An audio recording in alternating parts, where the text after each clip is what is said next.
Hi guys, welcome to our YouTube channel study to fly up. Study to fly അപ്പിൻ്റെ പുതിയൊരു വീഡിയോയിലേക്ക് നിങ്ങൾക്ക് എല്ലാവർക്കും സ്വാഗതം. അപ്പോൾ വീഡിയോ ഫുള്ള് കാണാനും ഷെയർ ചെയ്യാനും സബ്സ്ക്രൈബ് ചെയ്യാനും തീരെ മറക്കരുത്. നമുക്ക് വീഡിയോയിലേക്ക് പോകാം. ഇന്നത്തെ ടോപ്പിക് എന്ന് പറയുന്നത് കേരള ബഡ്ജറ്റാണ്. ഇതിൽ ഞാൻ മെയിനായിട്ടും 2024 കേരള ബഡ്ജറ്റിനെ പറ്റിയിട്ടാണ് പറയുന്നത്. സോ ഇത് റീസെൻ്റ്ലി നടന്ന LDC എക്സാംസിന് പോലും ചോദിച്ചിട്ടുണ്ട് ഈ കേരള ബഡ്ജറ്റിനെ പറ്റിയിട്ട്. അപ്പോൾ തീർച്ചയായിട്ടും ഈ വീഡിയോ ഫുള്ള് കാണാൻ നിങ്ങൾ പരമാവധി ശ്രദ്ധിക്കുക. ഓക്കെ, കേരള ബഡ്ജറ്റിൻ്റെ ഒരു ചെറിയ ഓവറോൾ ഇൻട്രൊഡക്ഷൻ നമുക്ക് നോക്കാം. ഈ ഒരു ഇൻട്രൊഡക്ഷനിൽ കേരള ബഡ്ജറ്റ് എന്താണ്, സംസ്ഥാന ബഡ്ജറ്റുമായിട്ട് ബന്ധപ്പെട്ട കാര്യങ്ങൾ, ഇതുവരെ നടന്ന പ്രധാനപ്പെട്ട കാര്യങ്ങൾ എന്തൊക്കെയാണ്, ആരൊക്കെയാണ് അവതരിപ്പിച്ചത് എന്നൊക്കെയാണ് ഞാൻ ഈ ഒരു ഇൻട്രൊഡക്ഷനിൽ പറയുന്നത്. ഒക്കെ നമുക്ക് നോക്കാം. കേരള ബഡ്ജറ്റ് സംസ്ഥാന ബഡ്ജറ്റിനെ പറ്റി പ്രതിപാദിക്കുന്ന ആർട്ടിക്കിൾ 202 സംസ്ഥാന ബഡ്ജറ്റിനെ പറ്റി പ്രതിപാദിക്കുന്ന ആർട്ടിക്കിൾ 202. 2024 കേരള ബഡ്ജറ്റ് അവതരിപ്പിച്ചത് KN ബാലഗോപാലനാണ്. 2024 നമ്മുടെ കേരള ബഡ്ജറ്റ് അവതരിപ്പിച്ചത് KN ബാലഗോപാലനാണ്. കേരള ഫിനാൻസ് മിനിസ്റ്ററാണ് KN ബാലഗോപാലൻ. കേരള ഫിനാൻസ് മിനിസ്റ്ററാണ് KN ബാലഗോപാലൻ. സംസ്ഥാന ധനകാര്യ മന്ത്രിയാണ് സാധാരണയായി ബഡ്ജറ്റ് അവതരിപ്പിക്കുന്നത്. സംസ്ഥാന ധനകാര്യമന്ത്രിയാണ് സാധാരണയായി ബഡ്ജറ്റ് അവതരിപ്പിക്കുന്നത്. ഏറ്റവും കൂടുതൽ ബഡ്ജറ്റ് അവതരിപ്പിച്ചത് KM മാണിയാണ്. 13 തവണ അദ്ദേഹം ബഡ്ജറ്റ് അവതരിപ്പിച്ചിട്ടുണ്ട്. ഏറ്റവും കൂടുതൽ തവണ ബഡ്ജറ്റ് അവതരിപ്പിച്ചിട്ടുള്ളത് KM മാണിയാണ്. അദ്ദേഹം 13 തവണ കേരള ബഡ്ജറ്റ് അവതരിപ്പിച്ചിട്ടുണ്ട്. രണ്ടാമതായി ഏറ്റവും കൂടുതൽ ബഡ്ജറ്റ് അവതരിപ്പിച്ചത് തോമസ് ഐസക്കാണ്. അദ്ദേഹം 12 തവണ ബഡ്ജറ്റ് അവതരിപ്പിച്ചിട്ടുണ്ട്. രണ്ടാമതായി ഏറ്റവും കൂടുതൽ ബഡ്ജറ്റ് അവതരിപ്പിച്ചത് തോമസ് ഐസക്കാണ്. അദ്ദേഹം 12 തവണയാണ് കേരളത്തിൽ ബഡ്ജറ്റ് അവതരിപ്പിച്ചിട്ടുള്ളത്.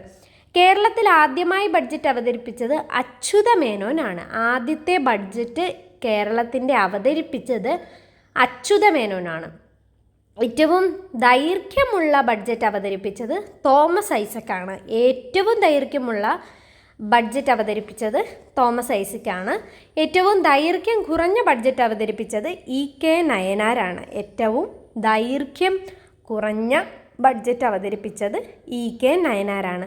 അപ്പം നമുക്ക് ഒന്നുകൂടി നോക്കാം. സംസ്ഥാന ബഡ്ജറ്റിനെ പറ്റി പ്രതിപാദിക്കുന്ന ആർട്ടിക്കിൾ 202. കേരളത്തിലെ 2024 ബഡ്ജറ്റ് അവതരിപ്പിച്ചത് KN ബാലഗോപാലനാണ്. കേരള ഫിനാൻസ് മിനിസ്റ്ററാണ് KN ബാലഗോപാൽ. സംസ്ഥാന ധനകാര്യമന്ത്രിയാണ് സാധാരണയായി ബഡ്ജറ്റ് അവതരിപ്പിക്കുന്നത്. ഏറ്റവും കൂടുതൽ ബഡ്ജറ്റ് അവതരിപ്പിച്ചത് KM മാണിയാണ്, 13 തവണ. രണ്ടാമതായി ഏറ്റവും കൂടുതൽ ബഡ്ജറ്റ് അവതരിപ്പിച്ചത് തോമസ് ഐസക്കാണ്, 12 തവണ. കേരളത്തിൽ ആദ്യമായി ബഡ്ജറ്റ് അവതരിപ്പിച്ചത് അച്യുത മേനോനാണ്. ഏറ്റവും ദൈർഘ്യമുള്ള ബഡ്ജറ്റ് അവതരിപ്പിച്ചത് തോമസ് ഐസക്കാണ്. ദൈർഘ്യം കുറഞ്ഞ ബഡ്ജറ്റ് അവതരിപ്പിച്ചത് EK നയനാരാണ്. ഇതാണ് പ്രധാനമായിട്ടും കേരളത്തിലെ ബഡ്ജറ്റിനെ ബേസ് ചെയ്തിട്ടുള്ള ഒരു ചെറിയ ഇൻട്രൊഡക്ഷൻ പോലെ നമുക്ക് പറയാൻ പറ്റുന്നത്. അടുത്തതായിട്ട് 2024 കേരള ബഡ്ജറ്റ് എന്തായിരുന്നു, അതിലെ പ്രധാനപ്പെട്ട പദ്ധതികളും ആസൂത്രണം ചെയ്ത കാര്യങ്ങളും എന്തൊക്കെ ആയിരുന്നു എന്ന് നമുക്ക് നോക്കാം. കേരള ബഡ്ജറ്റ് 2024. കേരള ബഡ്ജറ്റിൻ്റെ 2024 ബഡ്ജറ്റ് നയം എന്ന് പറയുന്നത് സൂര്യോദയ സമ്പദ്ഘടന അഥവാ സൺറൈസ് ഇക്കണോമി എന്നുള്ളതായിരുന്നു. ബഡ്ജറ്റ് നയം എന്ന് പറയുന്നത് സൂര്യോദയ സമ്പദ്ഘടന അഥവാ സൺറൈസ് ഇക്കണോമി എന്നുള്ളതായിരുന്നു. പ്രധാന ലക്ഷ്യം എന്നത് കൂടുതൽ വളർച്ചയുള്ള മേഖലകളിൽ മുൻതൂക്കം കൊടുക്കുക. അതായത് ഇപ്പോൾ നിലവിൽ ഏറ്റവും കൂടുതൽ വളർച്ചയുള്ള മേഖലകളിൽ തന്നെ മുൻതൂക്കം കൊടുത്ത് അതിൽ കൂടുതൽ വികസനങ്ങൾ സൃഷ്ടിക്കുക എന്നുള്ളതായിരുന്നു ഈ 2024 ബഡ്ജറ്റിലെ പ്രധാന ലക്ഷ്യമെന്ന് പറയുന്നത്. ഇതിൽ പെടുന്ന 4 മേഖലകൾ എന്തൊക്കെയാണെന്ന് വെച്ചാൽ, ഒന്നാമത്തെ medical industry, 2 non IT and non IT മേഖലകൾ, സംസ്കൃത പെട്രോളിയം പ്രോജക്ട്സ്, രാസവ്യവസായം. ഈ 4 മേഖലകളിലായിരുന്നു കൂടുതലും മുൻതൂക്കം കൊടുത്തിരുന്നത്. അതുപോലെ തന്നെ ടൂറിസത്തിന് പ്രാധാന്യം കൊടുക്കുക എന്നുള്ളതും ഈ ബഡ്ജറ്റിൻ്റെ പ്രധാനപ്പെട്ട ഒരു പോയിൻ്റാണ്. ടൂറിസത്തിന് പ്രാധാന്യം കൊടുക്കുക. ഈ ടൂറിസവുമായിട്ട് ബന്ധപ്പെട്ട ഒന്നാണ് വിഴിഞ്ഞം എന്ന് പറയുന്നത്. ഈ ന്യൂ പോർട്ട് വിഴിഞ്ഞം പ്രൊജക്റ്റിൻ്റെ ഭാഗമായി Chinese model special development zone ഉണ്ടാക്കുക എന്നതും പ്രധാനപ്പെട്ട ഒരു ബഡ്ജറ്റിലെ പ്രധാനപ്പെട്ട ഒരു സെക്ഷനായിരുന്നു. ന്യൂ പോർട്ട് വിഴിഞ്ഞം പ്രൊജക്റ്റിൻ്റെ ഭാഗമായി Chinese model special development zone നിർമ്മിക്കുക. ഈ വിഴിഞ്ഞത്തിനായി 5000 കോടി രൂപ മാറ്റിവെച്ചതായിട്ടും ബഡ്ജറ്റിൽ പറയുന്നുണ്ട്. വിഴിഞ്ഞം പ്രൊജക്റ്റിനായി 5000 കോടി രൂപ മാറ്റിവെച്ചു. കൈരളി AI പ്രോസസ്സർ വികസിപ്പിച്ചത് സാങ്കേതിക സർവകലാശാലയാണ്. അതുപോലെ തന്നെ കൈരളി AI പ്രോസസ്സർ എന്ന് പറഞ്ഞ ഇത് വികസിപ്പിച്ചത് സാങ്കേതിക സർവകലാശാലയാണ്. കൈരളി AI പ്രോസസ്സർ വികസിപ്പിച്ചത് സാങ്കേതിക സർവകലാശാലയാണ്. ഈ കൈരളി എന്ന് പറയുന്നത് ഒരു പദ്ധതിയാണ്. അത് AI പ്രോസസ്സറിന് വേണ്ടിയിട്ടുള്ള പ്രോസസ്സർ നിർമ്മിക്കാനുള്ള ഒരു പദ്ധതിയാണ്. ഇത് വികസിപ്പിച്ചത് സാങ്കേതിക സർവകലാശാലയാണ്. ബഡ്ജറ്റിൻ്റെ പ്രധാന ലക്ഷ്യം എന്ന് പറയുന്നത് നിക്ഷേപ വർധനവാണ്. ബഡ്ജറ്റിൻ്റെ പ്രധാന ലക്ഷ്യം എന്ന് പറയുന്നത് നിക്ഷേപ വർധനവാണ്.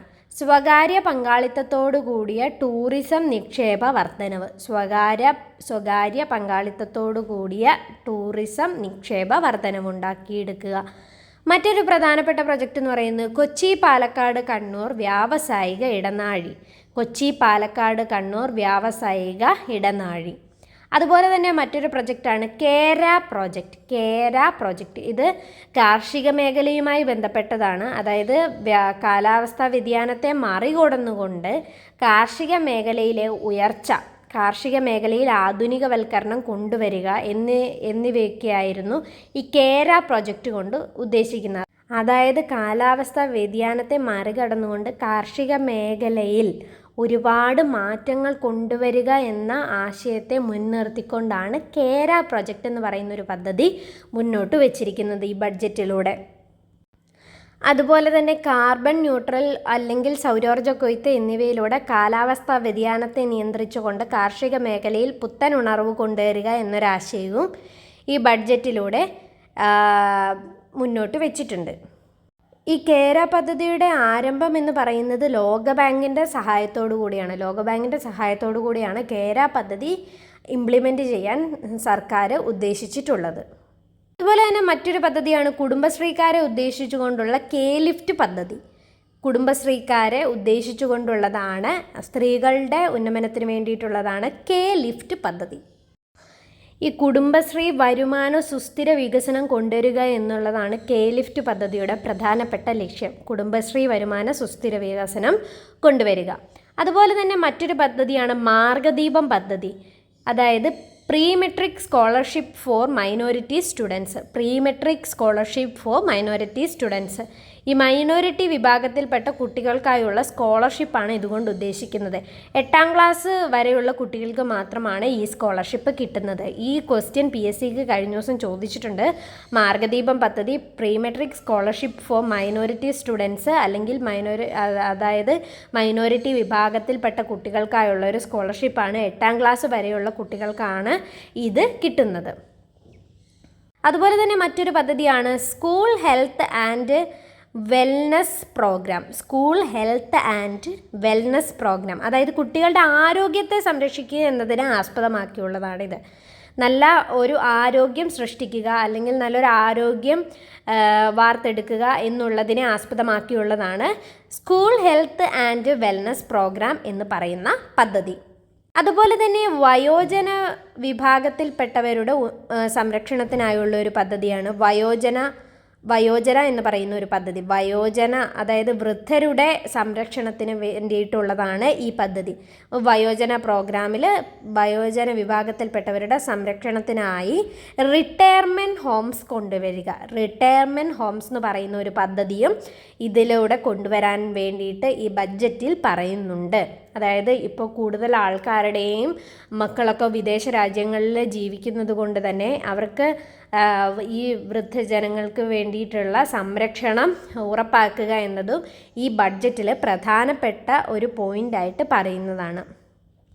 അതുപോലെ തന്നെ മറ്റൊരു പദ്ധതിയാണ് ശിഖ പദ്ധതി, മ്യൂസിയം ഓഫ് എമിനൻസ് കൊണ്ടുവന്നത്. കോഴിക്കോട് സർവകലാശാലയുടെ കീഴിലാണ് ഇത് കൊണ്ടുവന്നത്. ശിഖ പദ്ധതി, മ്യൂസിയം ഓഫ് എമിനൻസ് കൊണ്ടുവന്നത് കോഴിക്കോട് സർവകലാശാലയുടെ കീഴിലാണ്. അതായത് ചരിത്രം, ജൈവവൈവിധ്യം, നാടോടി പാരമ്പര്യം, വാമൊഴി വഴക്കം എന്നിവയുടെ സംരക്ഷണത്തിനായാണ് ശിഖ പദ്ധതി കൊണ്ടുവന്നത്.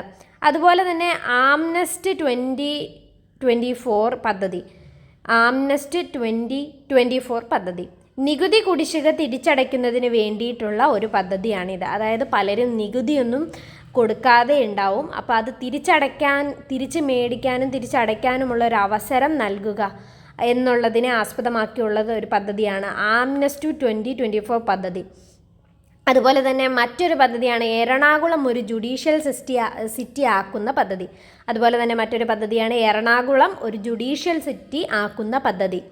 പിന്നെ വേറൊരു പദ്ധതിയാണ് ടൈഗർ സഫാരി പാർക്ക്. കോഴിക്കോട് പെരുവണ്ണാമൊഴിയിൽ ഒരു ടൈഗർ സഫാരി പാർക്ക് ഉണ്ടാക്കിയെടുക്കുക എന്നുള്ളൊരു പദ്ധതിയാണ് tiger safari park Kozhikode Peruvannamuzhi.